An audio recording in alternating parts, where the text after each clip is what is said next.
Good morning, everyone. One of the biggest problems with speaking among the last speakers is that whatever you've written before is already redundant. So, a very good morning to you all again.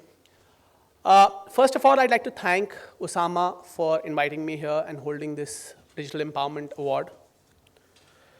I think one of the key points of social media is that whenever we use the term, we conjure up images of our own favorite application, whether it's Twitter, it's Facebook, or it's Instagram.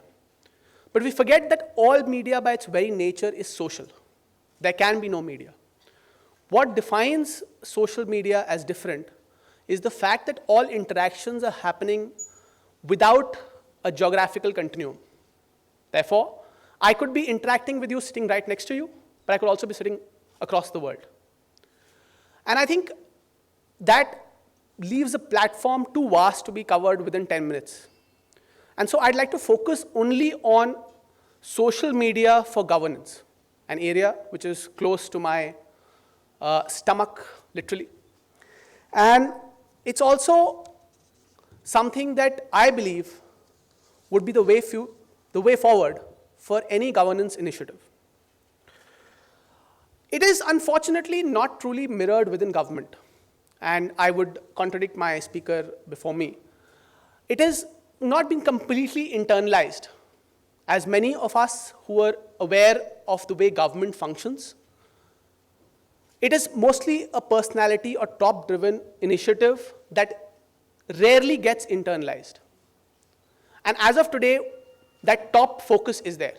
But the question really remains is 5 years down the line or 10 years down the line, when there is a policy change, will that focus remain, and will that ethos have been imbibed by the entire system?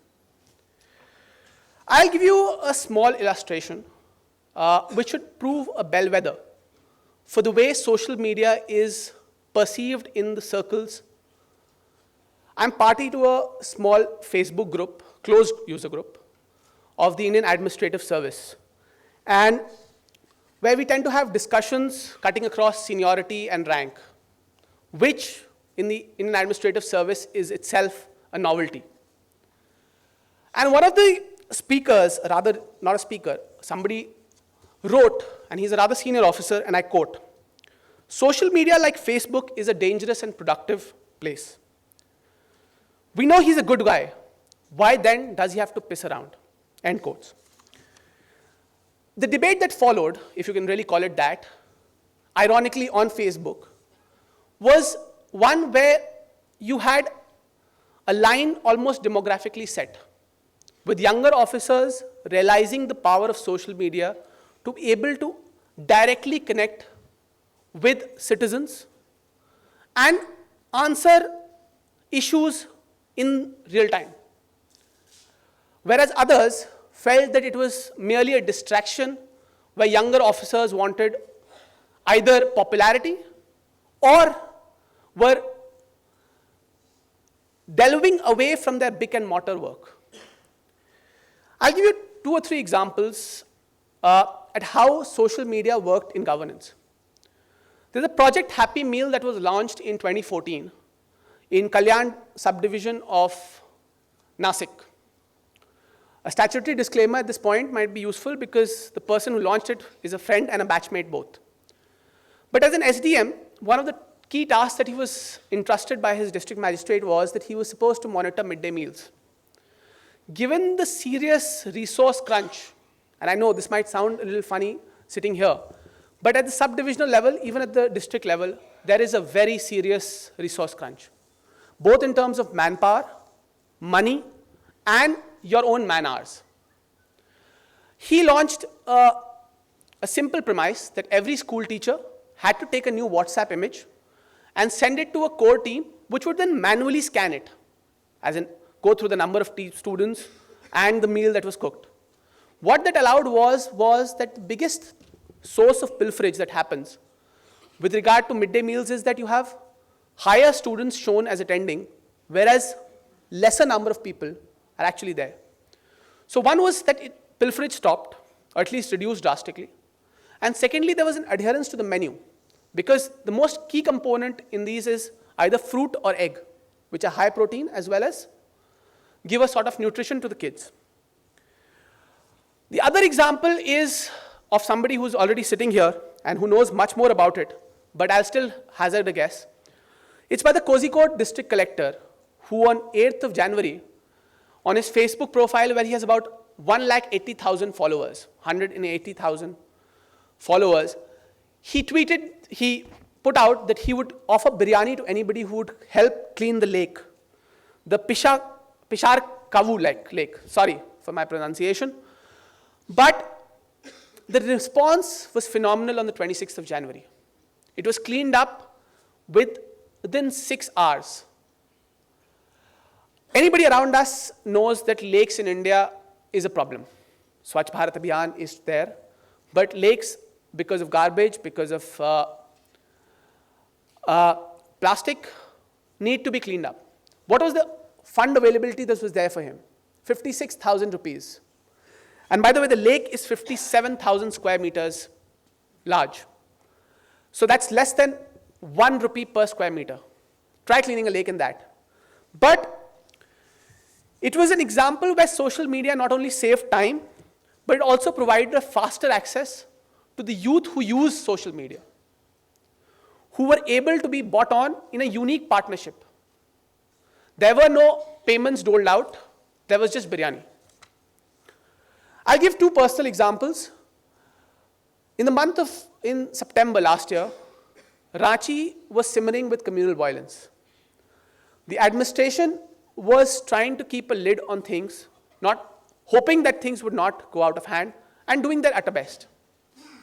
But as things stand in India, communal violence takes a toll on all processes. And one of the first things that you're taught in the academy in a law and order situation is that you must have a district control room or a subdivisional control room. So in that present position, I was staff officer, or in rough parlance, executive assistant to the chief secretary, who's the head bureaucrat of the state. Other things that were being done simultaneously, my only contribution, I can say, was that every 15 minutes, I would search #Ranchi, #Jharkhand. And whatever tweet that was there, either negative or positive, would be reinforced or diminished, depending on the case. And it was in one of these interactions that I also happened to meet Usama, who was in Ranchi. And the only thing that I could really do was help answer people's queries and have a dialogue with them in real time. Now, anybody who has been in a communal situation realizes that avenues for information are very restricted at that point of time. And to be able to either communicate by placing a need that you might have to the government, or either being able to get information, because it's 144, you cannot move out, section 144 is enforced. Therefore, it became all the more important. I think we had in about 12 hours, we had about 400 different tweets that we answered to. The other is that as a district collector, you're almost responsible for about 56 to 58 different departments. How do you manage your time? I joined as collector on 25th of December this year. By 3rd of January, I think I have 12 different WhatsApp groups that I am a member of.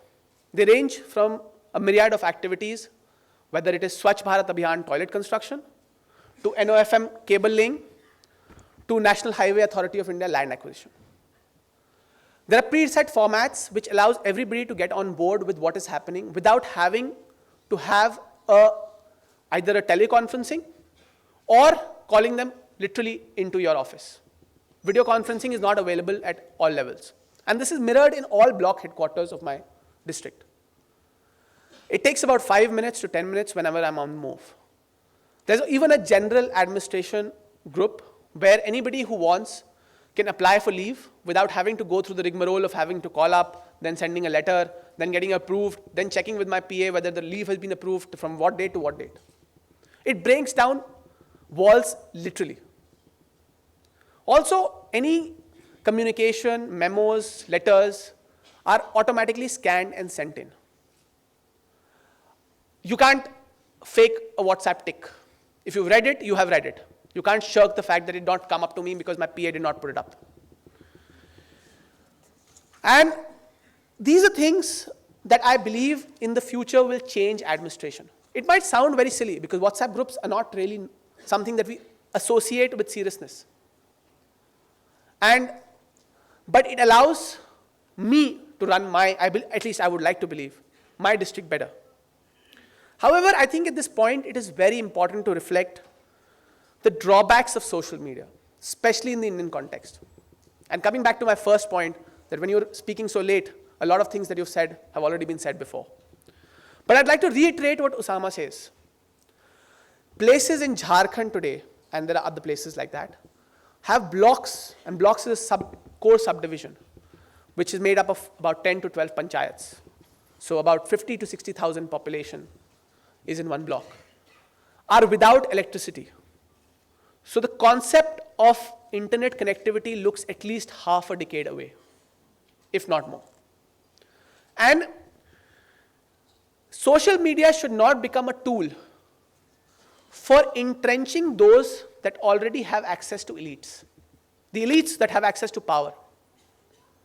If at the rate of DC Bokaro can be used by someone, that is great. But it shouldn't become another means for what is in Hindi called bichaulia or middleman. He is doing at the rate only because he thinks there's a method to get money out of somebody else who has a logical cause. I think that remains the biggest challenge for social media in governance. I think another issues that we have to look out for is instant solutions. Instant solutions in this age of virality and retweets. I may not have a solution to everything. I meet on average about 150 people a day, out of which I think I can only I can offer redress only to about 25. On social media, I cannot ignore those 125 that came to meet me. So I shouldn't be able to do something commit to something, overcommit, which is not possible.